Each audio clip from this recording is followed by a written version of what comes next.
And welcome everybody to the Brody File. Glad you're with us. All right, look, we begin this week with the woman everyone is talking about, Kim Davis. Some love her, some can't stand her, but the county clerk from Kentucky is standing strong after refusing to issue marriage licenses to gay couples because of her Christian biblical principles. She went to jail for her stance and she's now free, but more jail time could indeed be just around the corner because this saga is definitely not over yet.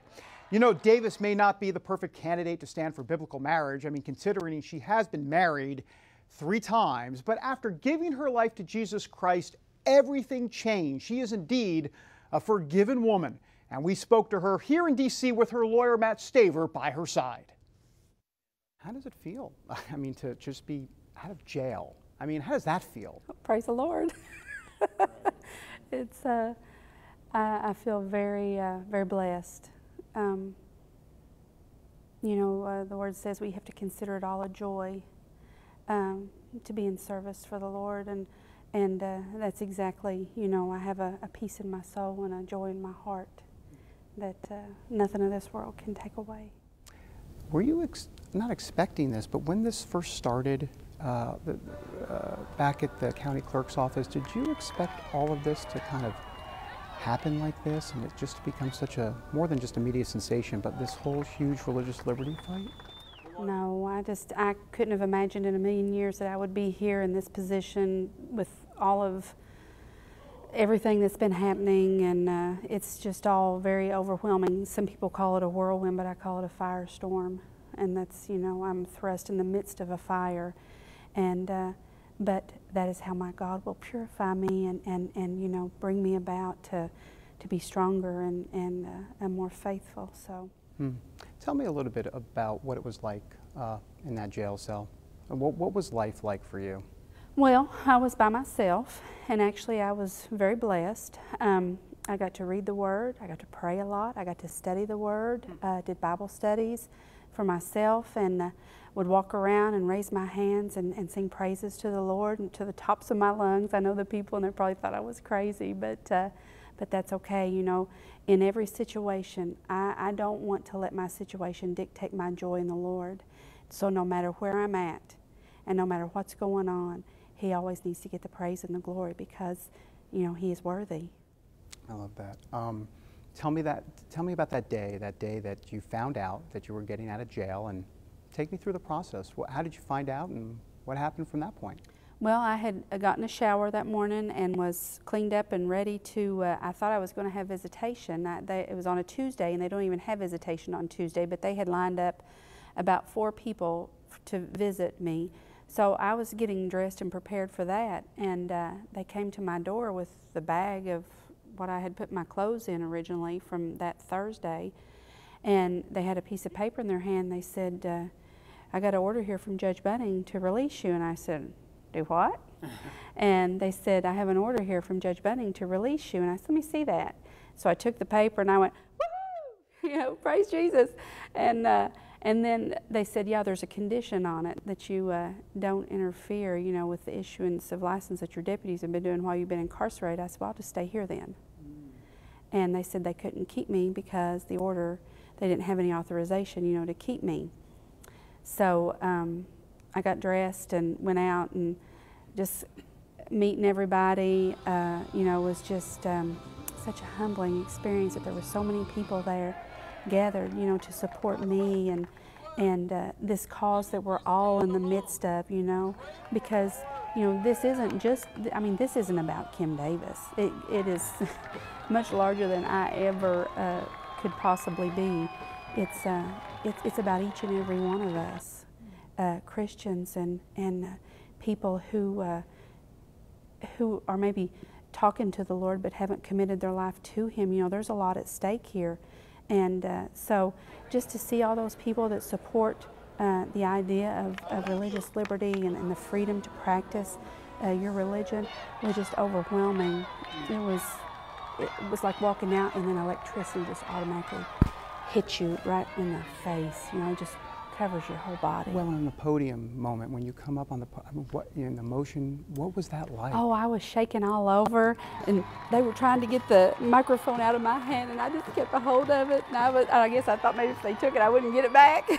But it was a very, the Spirit of God was definitely just all up on me. So it was good. You know what's interesting to me, what I've thought about, God never takes, you know, so to speak, the perfect people. None of us are perfect, but I mean, you know, here you are, you know, a Democrat, so to speak, you know, and you know, someone that's had some struggles in her life. We've all had struggles, but that God uses folks like yourself, and do you ever thought about that? Just how God is just using folks in all different ways, and folks that it's all throughout the Bible, really. Yeah, I struggled with that myself. You know, why would God, of all people, choose me with my past to stand up and defend something that I had failed so miserably at in the world? And then I have to remember that I'm a new person. You know, when I gave my life to Christ, you know, His blood cleansed me, washed me clean, and the old has passed away, and the new stands in front of you. And yeah, I'm a very unlikely person to stand and to defend the Word of God. So, you know, you have those critics out there, so to speak, but have you thought about how you just play to that audience of one? You know, your audience is God, and you know, the critics are what the critics are going to do. Yeah, what people say and what they think about me doesn't define who I am, and so that never has really bothered me. But this, you know, the scripture that keeps coming to my mind is, you know, what can man do to me? You know, God did not give me a spirit of fear, but of power and of love and of a sound mind, and that has carried me. That has carried me. And it's Kim Davis on the Brody File. You know, I'm sure we haven't seen the last of this story. A quick little side note, how about that whole situation with Kim Davis and the Pope? I mean, they met while he was in Washington, D.C., but what actually transpired during the conversation is now the subject of a big debate. I mean, Davis's lawyer says the Pope thanked Davis for her courage and told her to stay strong, and he also said it was a private 15-minute meeting. But the media couldn't quite believe that this semi-liberal Pope would be so supportive of Davis. So they pushed the Vatican on what went down, and then came this response. Here we go, Oiga Volt. This is from the Vatican, and it's about the meeting. Quote, the Pope did not enter into the details of the situation of Mrs. Davis, and his meeting with her should not be considered a form of support of her position in all of its particular and complex aspects. That from Vatican spokesperson Father Federico Lombardi, no relation to Vince Lombardi. Oiga Volt. All right, well, whatever the bottom line, Kim Davis, a hero to millions of conservative Christians.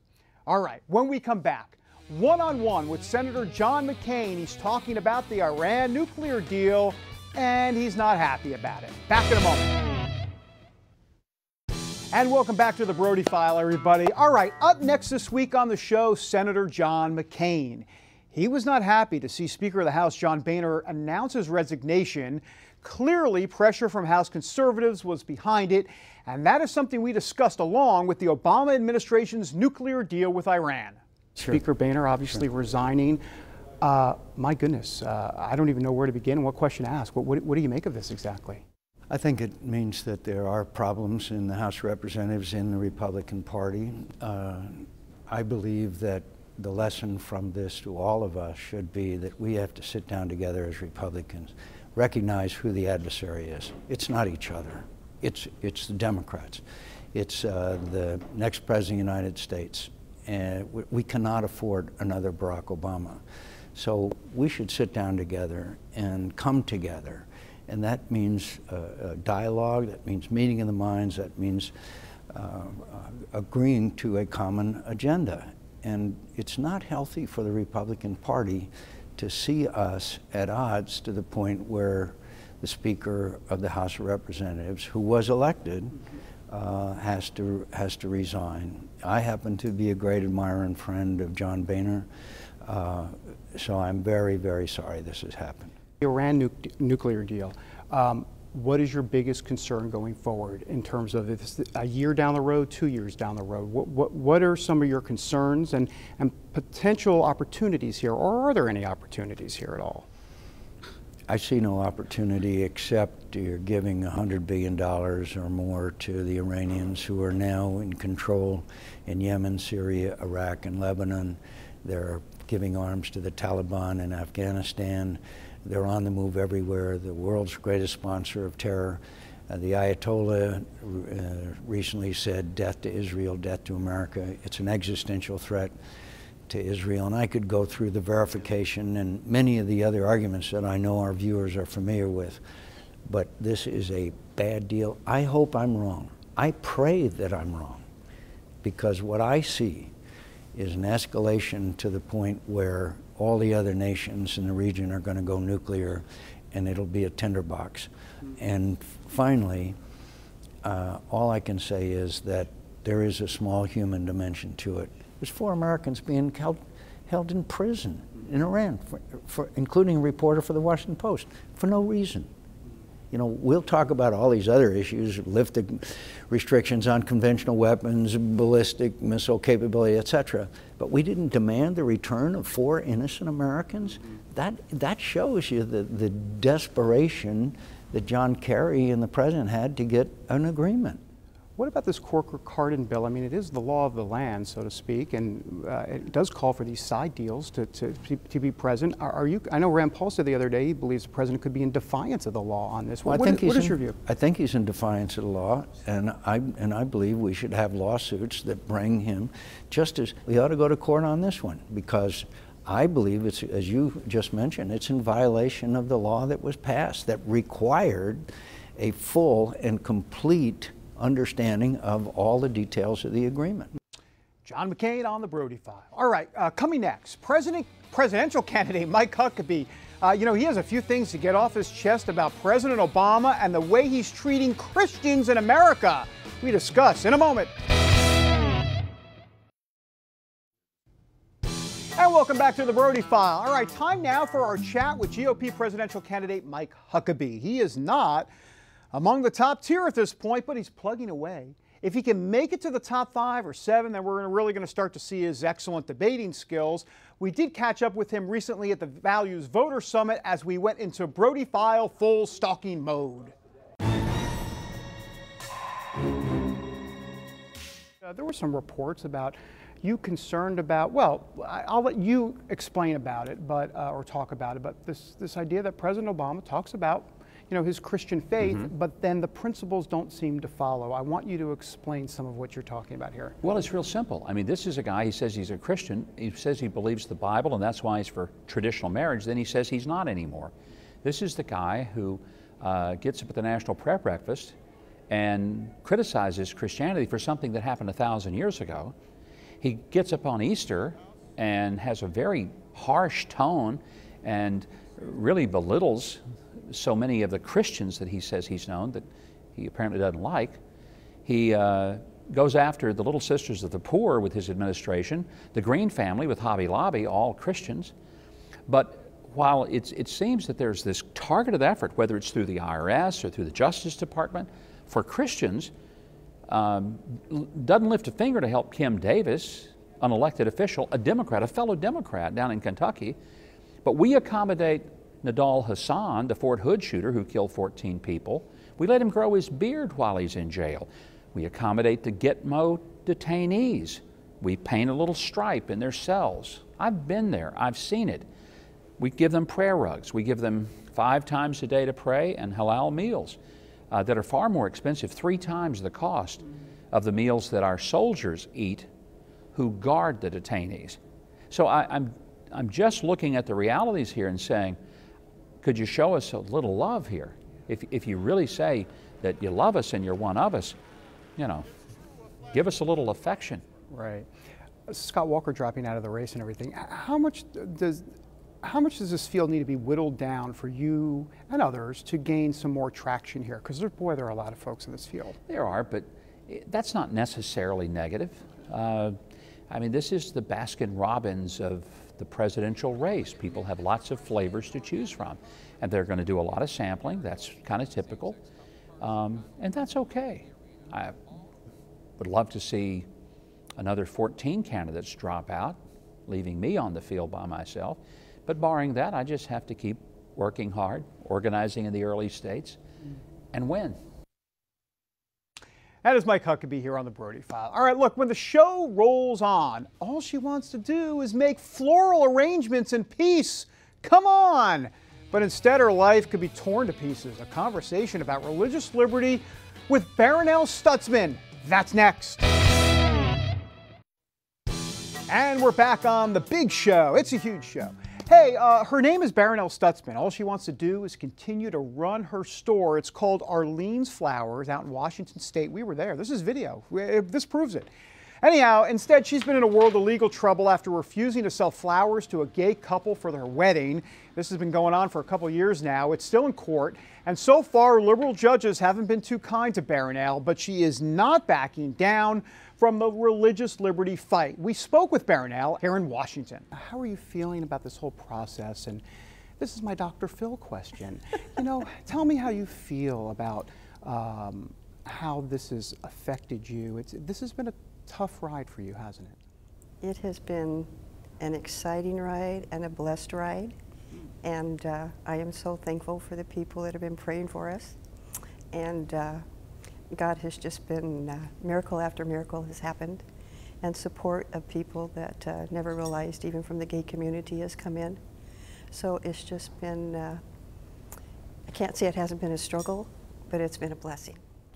You mentioned the gay community. Tell me a little bit about that. I mean, there's been folks that have been, what, just kind of encouraging you a little bit, or what's that been like exactly? Yes, we have several gay customers, and we've had gay employees and bisexual employees, and we have particularly a gay couple that come in, 2 women, and they've dealt with us for years, and they said, you know, you have every right to do what you're doing, and we will continue to shop here. And when I hear that, that makes me very humble, but it also makes me very thankful. Tell me a little bit about where this all stands now, and we'll get to the legal part of it in a moment, but I am curious about what your mindset is a little bit about what you do now in the fight and how you kind of keep going. What do you think might be next? Do you have any sense of how this might play out, or what are you thinking here? Well, I'm not thinking much. I'm just, my prayer is that whatever God has, He'll prepare us for it. And, you know, I don't know what's coming next, and it really doesn't matter because it's under His control. So wherever He puts me or whatever He brings me to, then it's okay because I know He's in charge. Your name, if you type in on Google, because I do this a lot, Yeah. Barronelle Stutzman, hero, you get a lot of clicks. There are a lot of entries there. Barronelle Stutzman, martyr, you get a lot of clicks because people see you that way. Evangelical Christians see you as someone fighting the good fight. How do you see yourself exactly? Sinner saved by grace. Yeah, I'm not a hero and I'm not a martyr. I just try to be obedient. Tell me a little bit about the financial impact this either has had on you, potentially will have on you, and how hard that has been. Well, if we lose the government and the ACLU, the attorney fees will be over $1 million for the ACLU, and it will take everything we own, everything we've saved for, our retirement, our home and our business, because they're also suing us personally and corporately. So we'll possibly lose everything we own. I know there was and maybe I can get your opinion on this in a moment, but I know there was a chance for a settlement, or at least that they called it a settlement of some sort, where you could pay a certain amount, a fine, and then kind of move on, but you held fast. Tell me a little bit about what that process was like when the judge kind of talked about that. It was the Attorney General that first had a fine of $2,000, and that I continued to do gay weddings, an apology, and we said no to that, and then he dropped it after the settlement came. The judge said that we were guilty and that we had we could be religious, but we could have our faith, but we couldn't practice our faith. And then they dropped it to $1,000 and $1 for legal fees. But that's the small part.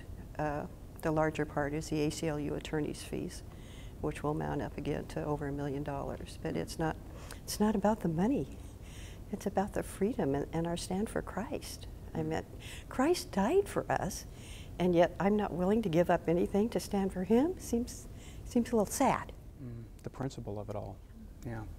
Kelly, let me ask you real quick, where we're at in this process legally a little bit here. I mean, what's the road forward at this point? What should people know about the case as it stands today? Well, we've appealed her case to the Washington State Supreme Court, and I think what's important for people to understand is that what's going on here is truly unprecedented. We've never in our country seen an attorney general come after a person simply for standing on what they believe. And it's truly frightening what's happening. They're not only are they suing her in her personal capacity, but her business, which means she stands to lose everything she owns. And this is frightening for freedom. We should live in a society where the government protects our freedom, where it's freedom's best friend, not its worst enemy. And I think what we're seeing happen to Barronelle could happen to a lot of other people if we continue to allow this trajectory to continue. All right, we're back we're back next with a pretty disgusting Oy vey moment of the week. See you in a moment. Well, look, folks, when you're running for public office, everything you've ever done is going to be outed by the media somehow, some way. Sometimes it's downright unfair. Other times, well, it's a situation where the people need to know. Which leads us to this week's Oy vey moment of the week.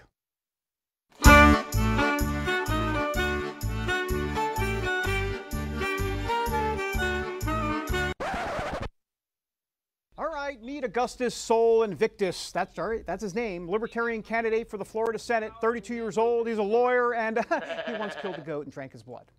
True? That's right. You heard me, I'm not kidding. That's the goat right there. Or maybe it's not the goat. Anyhow, Invictus, who declines to give his real name, by the way, drank the goat's blood as part of a pagan ritual. All right, you want some more? According to Invictus, he has been investigated by the FBI, the U.S. Marshal's Office, and once renounced his citizenship. Legevolt, no need for the media to smear this guy's campaign because that's coming straight from the horse's mouth. All right, well, actually, the goat's mouth. I need an exaggerate. That's it. Have a good week, everyone. God bless. Bye.